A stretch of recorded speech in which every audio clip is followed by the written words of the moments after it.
Hey everyone, it's Jack and Ross from Cultaholic.com. I don't know if you can tell, but we're in the upstairs studio. Can they tell? I don't think they can tell because it's a green screen. Just shouldn't have said anything. No, you shouldn't. But that's because the gaming lads are downstairs doing a lovely stream. Check out Triple Jump if you enjoy. The stream will be over by this time. Yeah, but just check out the channel if you enjoy. But enough about computer games. We're going to talk about some serious business, professional wrestling. Yeah. We've got all sorts of news, and it's coming to you all hot and fresh. You know how I normally do? How do you like your eggs in the morning? Yeah. I'm not going to do it anymore.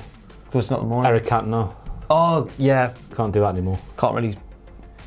Don't Google it. First of all, have the Viking Raiders been renamed again? Secondly, we explore some developments regarding the contract of Luke Harper, who of course is leaving the company. And finally, we take a look at the reported real reason behind Kevin Owens' heel turn. So first and foremost, let's talk about the poor Eric and Ivar. Eric and Ivar? Not Ivar anymore, it's now Ivar.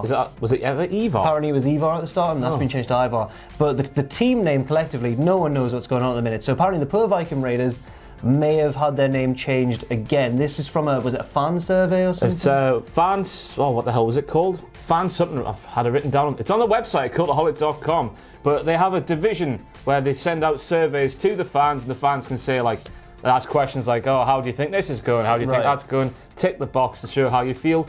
And they sent out a questionnaire that said, which of the superstars, shake-up superstars who were changed last week, are you most excited to see in action? And one of the options, Jack, was earth-shattering. Yep. What was it? Oh, right, do you want me to say it? Yeah. Sorry, I've really done bad. It wasn't the Viking Raiders, it was the Viking Warriors. Viking Warriors. So they've gone from, I've done a little timeline. So they started off on the Indies as War Machine. Then the War Raiders and NXT. And I remember at the time we were all like, that's a bit silly. Yeah. Little did we know what was coming next. Then, of course, the Viking Experience, the best one of all the names.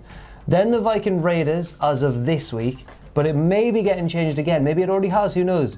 The Viking Warriors. Now, we can't rule out this just being a typo by some silly person who's put together the questionnaire. Yeah. But with the way things have gone over the past few weeks, you can't rule it out, can you? And to be honest with you, I like it a bit more than the Viking Warriors? Viking Warriors. Viking Raiders. It just feels like they don't need the word Viking, do they? We can see the Vikings. Just call them the Raiders or the Warriors. But they're sports teams in America. I guess so, yeah. Yeah. I feel like I prefer Viking Raiders. But honestly, either of those, I'm just relieved that we're away from the Viking Experience. Yeah, but that's now their finishing move. That's now the pop-up power slam thing they do together. So. Oh, they're like secondary finishing. Yeah. All right, okay. All right. Let's see how it goes. Maybe they'll change again. Maybe they'll be the Viking Warriors next week, and then the Viking men. The big old Viking McViking faces. That'll be next week. Next up, let's talk about someone who has openly expressed his desire to leave WWE, and that man is, of course, Luke Harper. Now, apparently, according to Dave Meltzer, I believe, there's been some big developments regarding his contract, and also some revelations kind of about how the contracts work in WWE. I can't believe they do work like this if it's true. Yeah. So this is via Meltzer sources, I guess. The WWE side of things regarding Luke Harper is that he's not going to be released, and they've added 6 months to his contract. And you might be thinking, well, how can they do that? Because they've said that his contract term that was to end in November has been added to because it was frozen due to time off for injury, for wrist surgery. So they've taken the time that he was injured and somehow are allowed to... So from SummerSlam last year until, the SmackDown after SummerSlam until recently. Yes, when he came back. I can't believe that happens. No. Independent contractors. No. You get a plumber around to fix a pipe or something, and they go, I'm going to go home now and see my family. No, you've got to stay. So that's very odd. I feel quite bad for Luke Harper if that's true. Yeah. Would it explain, did Neville get injured during his cruiserweight run? I don't think he did, but I just think he had a lot of time to run, to go on his contract, and they made him sit it out. A lot of contract stuff going on at the minute. Apparently also Sasha Banks is at a stalemate and that's not budging. They could add years to her. Has she been, she does have little ones from time to time, doesn't she? She misses little spots here and there.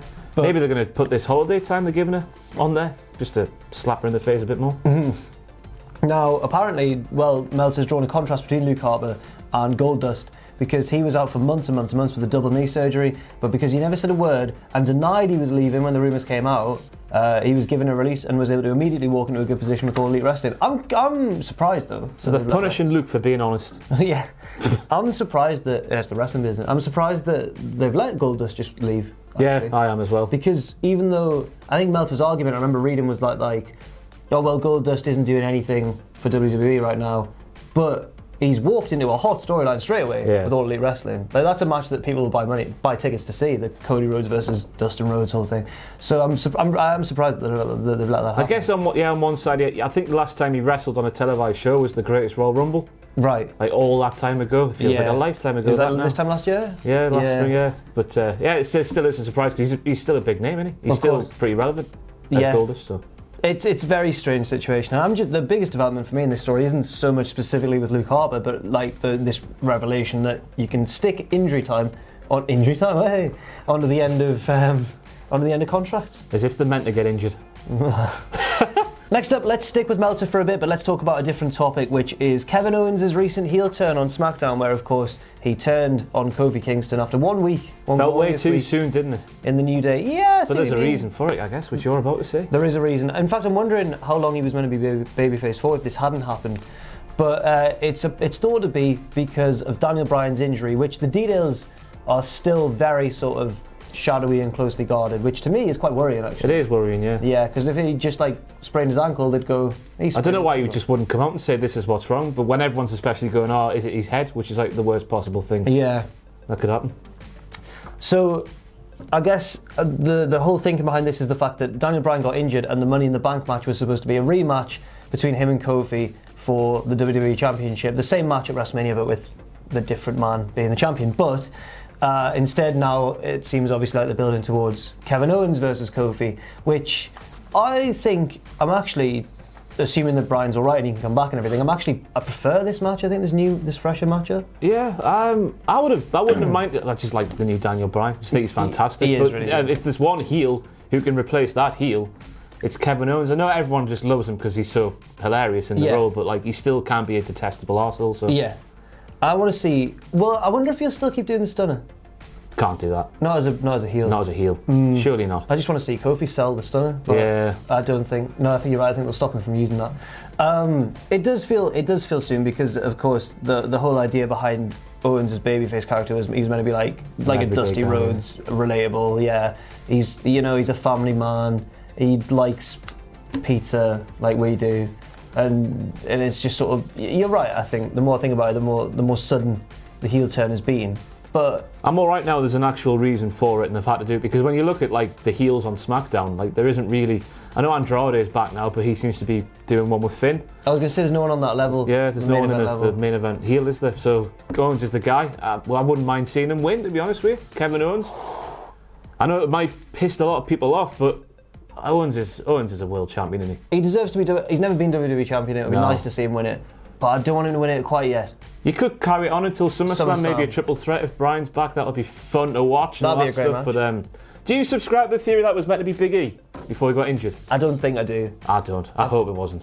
I feel like there's too many rumours flying around. Everyone just seems to think that the New Day are going to turn all the time. But I think in this one instance, it might not actually happen. I think they might just stay together. I think they should. And then they'll break when one of them retires or one of them moves to a different brand or whatever, and that's how they'll split. But they'll never be like a Shield breakup or anything. Yeah.